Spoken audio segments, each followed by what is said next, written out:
by is Professor Tracy Lynn-Field from Wits University.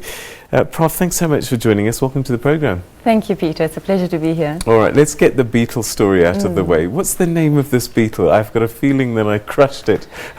It's Nilopterides gretae, and it was discovered in Kenya, actually, in the 1960s. Wow. Yeah, so it's an African beetle. All right, so how does one decide its naming? This is something that was a biologist at the London Museum of Natural History in London. So the people who discover it don't normally name it after themselves, they name it after people that they're inspired by. So there's been a fly named after Beyonce and an amphibian named after Donald Trump. So she's not the first person to have a species named after her. All right, so, I mean, I watched her speech at UNGA 74 at the United Nations, and the one thing that she does is speak her mind, speak her truth, and make sometimes makes people uncomfortable.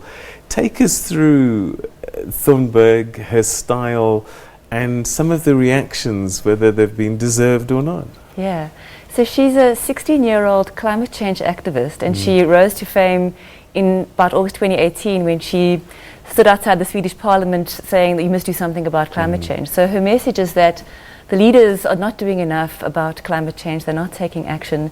And she's inspired school children all over the world, young people all over the world, to strike for climate change. There's a movement called Fridays for the Future that has been inspired by her. So on the one hand, people think she's quite extraordinary because she just goes out there and she says it like it is, and she is shaming the people who are the most powerful people in the world.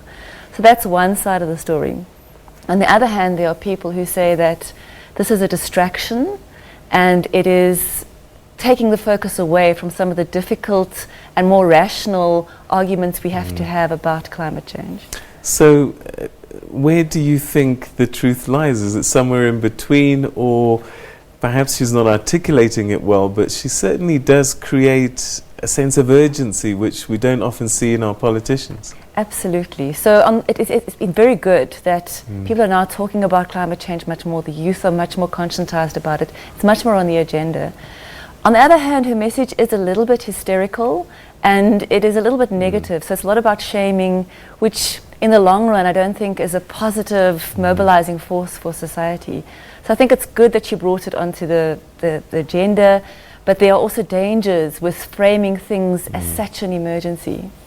All right, so I think the Russian president said that she doesn't understand the complexity of the issues at hand. Are they complex?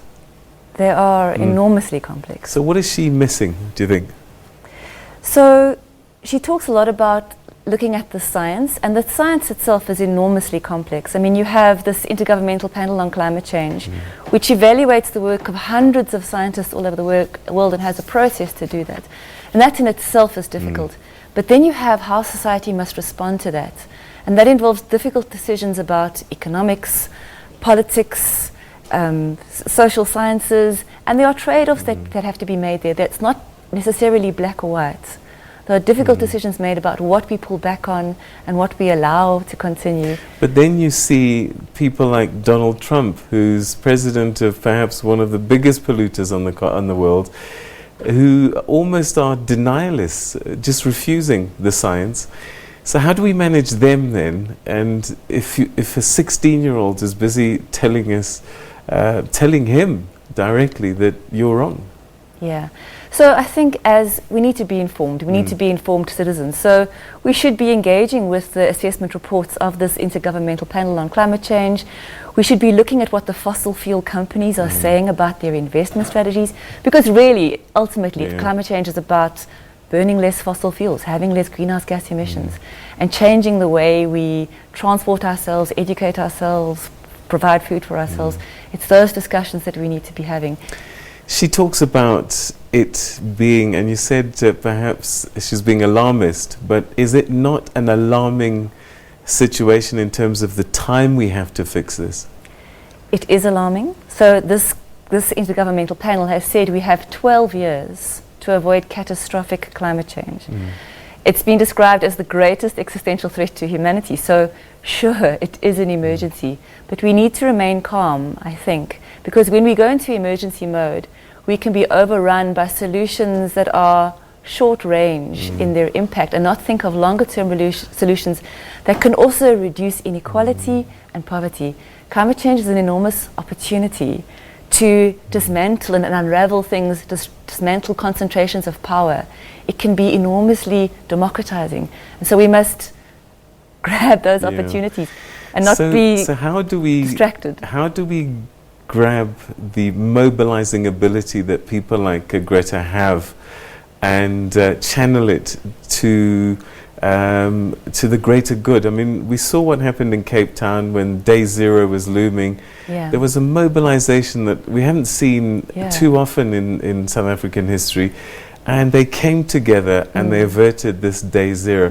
Whether it was going to come or not, we're not sure. But the fact is, everybody sort of stood behind the wheel and really went for it. She's mobilizing all of this activity, and yet there's accusations of distraction. But without this activity, people just kind of, oh, maybe I'll put my recycling out, maybe not. Oh. So what do we do? So I mean, Cape Town cut their water use by half.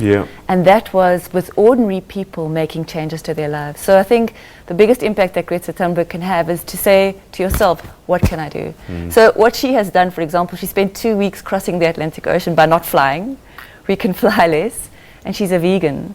We can eat less meat. So just by doing those two things, you'll already be reducing part of your greenhouse gas emission footprint. Where do people find the information that they need? Because I think some people just don't even know where to start.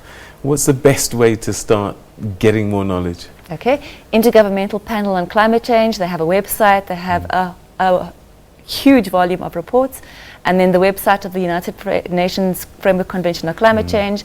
And in South Africa, I'd recommend people read our new Integrated Resources Plan, which is our plan for electricity generation for the next 12 years. All right, so the future for Southern Africa in particular, I believe we're quite vulnerable for some reason, and I don't quite understand why, but perhaps you can just tell us what you see if we do nothing, and how much time do we have? I know it's 12 years for the world, but I suspect that we need to move much quicker. We need to move very quickly, and you're right, we are more vulnerable than most regions of the world, also in terms of the temperature increase, because the 1.5 degree increase that people talk about is for the globe, it's not just for particular regions. So we're looking at much higher temperature increases. We're a water-stressed region. So the first thing we need to do is manage our water resources very carefully and become good at that. Cape Town is a good precursor to that. But yes, we need to take, and we're not doing enough. Our government, I think, with the new IRP, has done something good, and we need to get Eskom right. But we also have an abundant solar resource, so there's hope as well as sort of doomsday scenarios. Prof. Tracy, we're going to have to leave it there, but I guess the message is it's great to have activists like Greta, but to channel the energy perhaps in another way. Absolutely. Okay, thanks so much indeed for your time and your insights. A pleasure, thank you. All right, what are we doing? We're going to do the weather. That's right. A quick break. Stay with us.